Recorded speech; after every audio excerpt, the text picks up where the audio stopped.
Bismillahirrahmanirrahim. Assalamualaikum warahmatullahi wabarakatuh. Perkenalkan, nama saya Citra Azhara dengan NIM 12380300097. Mahasiswa Sosiologi Fakultas Ilmu Sosial dan Ilmu Politik semester 6 UIN Sunan Gunung Jati Bandung. Di sini saya akan menampilkan realita yang terjadi di tempat saya tinggal, tepatnya di Kelurahan Rancabolang, Kecamatan Gedebage, Kota Bandung, Jawa Barat, sebagai pemenuhan ujian akhir semester mata kuliah Sosiologi Kependudukan dengan judul Di Balik Megahnya Beton, Ekologi, dan Ketimpangan Kelas di Kelurahan Rancabolang, Kecamatan Gedebage, Kota Bandung, Jawa Barat. Selamat menyaksikan. Kota Bandung terus bersolek. Di kawasan timur, tepatnya di Kelurahan Rancabolang, Kecamatan Gedebage, wujud modernisasi itu berdiri gagah menantang langit.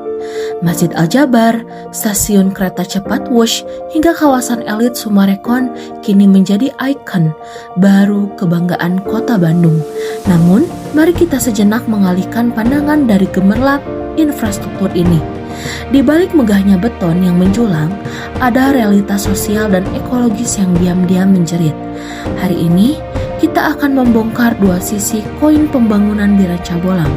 Hilangnya resapan air yang menenggelamkan ruang hidup warga, serta ketimpangan kelas yang memaksa masyarakat lokal menjadi penonton di tanahnya sendiri. Kelurahan Rancabolang dulunya adalah hamparan persawahan yang menjadi lumbung air dan pertanian.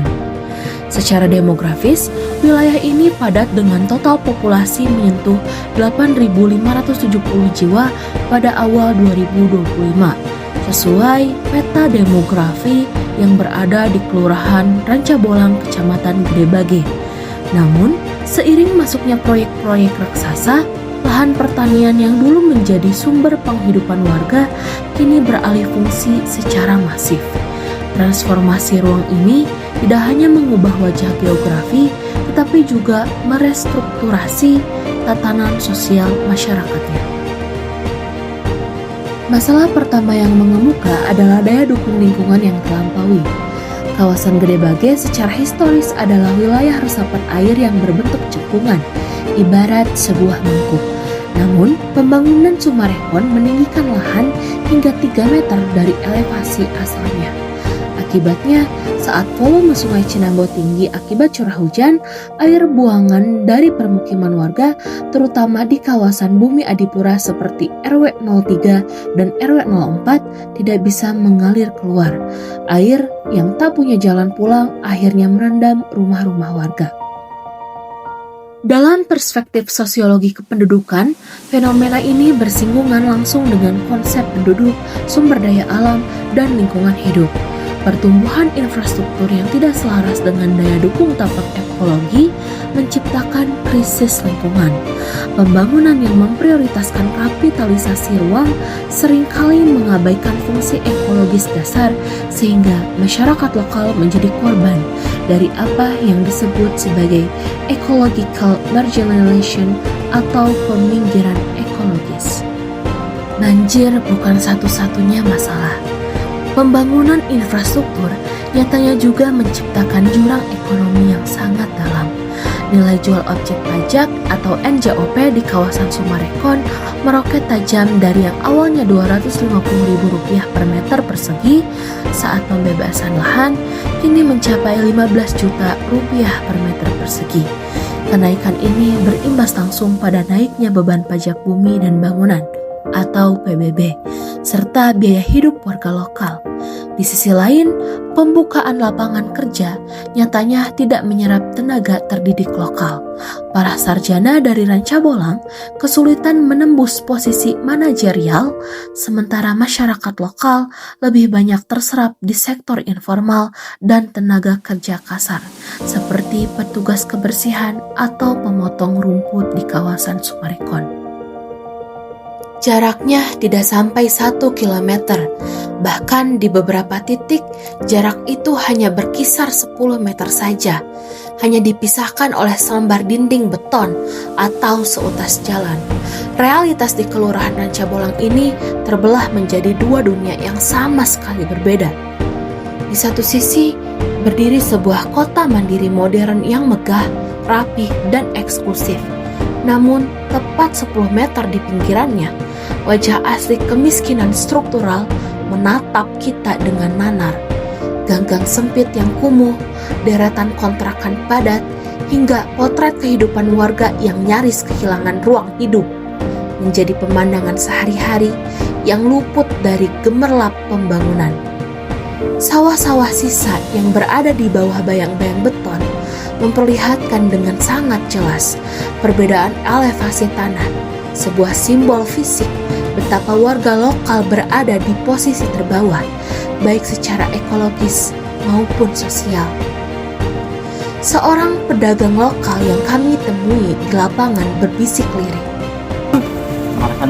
Kota sendiri gitu. Ironisnya, meski kota megah itu berada tepat di depan mata dan sudah berdiri bertahun-tahun, bagi warga kecil, tempat itu terasa sejauh benua lain. Seumur hidup, mereka bisa menghitung dengan jari berapa kali mereka melangkah ke sana. Bahkan ada yang tidak pernah sama sekali. Keadaan yang sama juga terjadi pada stadion GBLA yang megah. Paling pengen pisan kalau ke lapangan bola. Oh, GBLA. Tapi belum pernah. Belum pernah tapi ngelewat ke sana belum, Bu? Belum, cuma lihat dari jauh. Mereka hanya bisa melihat riuhnya dari luar, menjadi penonton di pasar minggu, tanpa pernah bisa menginjakkan kaki ke dalam lapangannya. Apalagi, wush, kereta cepat itu. Anak-anak kecil di pinggiran ini tidak mengenal taman-taman indah atau fasilitas bermain di dalam klaster elit. Ruang bermain mereka adalah sisa-sisa sawah yang mulai mengering. Tempat mereka menghabiskan waktu menangkap ular kecil atau sekedar bermain tanah. Pembangunan ini telah melahirkan sebuah kota di dalam kota. Sebuah benteng kenyamanan bagi kelas menengah ke atas yang secara tidak sadar menyiksa dan mengasingkan warga asli di sekitarnya.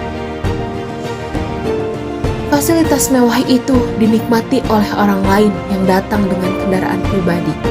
Sementara warga miskin di pinggiran ini, jangankan untuk masuk ke mal, untuk memiliki sepeda motor sebagai alat mobilitas pun mereka tidak mampu. Waktu mereka habis tersorot oleh tuntutan kerja setiap hari demi menyambung hidup. Di atas tanah yang dulunya adalah lahan mereka, yang kini telah berubah menjadi sumber banjir saat hujan tiba. Dalam sosiologis kependudukan dan perkotaan, fenomena ini disebut sebagai gated community atau permukiman berpagar yang sangat ekstrim, yang memicu terjadinya segregasi spasial atau pemisahan ruang hidup. Pembangunan kapitalistik di Ranca Bolang tidak hanya mengambil alih kepemilikan lahan, tetapi juga merampas hak warga lokal terhadap ruang publik atau spatial injustice. Meminjam kembali konsep Karl Marx, warga lokal mengalami alienasi atau keterasingan geografis dan sosial. Mereka terasing dari lingkungan tempat tinggalnya sendiri karena tidak memiliki daya beli untuk mengakses fasilitas modern tersebut. Di sini kita melihat realitas sosiologis yang menyedihkan. Infrastruktur modern hadir bukan untuk mengintegrasikan masyarakat, melainkan untuk mempertegas batas kelas antara yang kaya dan yang miskin.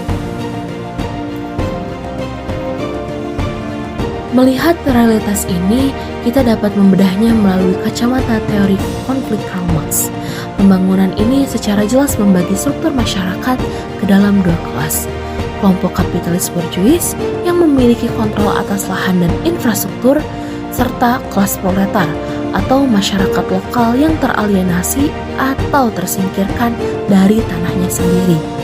Modernisasi yang terjadi meminjam pandangan Anthony Giddens memaksa masyarakat tradisional beradaptasi secara instan dengan sistem kapitalisme baru. Ironisnya, alih-alih mengentaskan kemiskinan, infrastruktur ini justru mempertegas stratifikasi sosial. Pembangunan pada hakikatnya adalah instrumen untuk menyejahterakan manusia.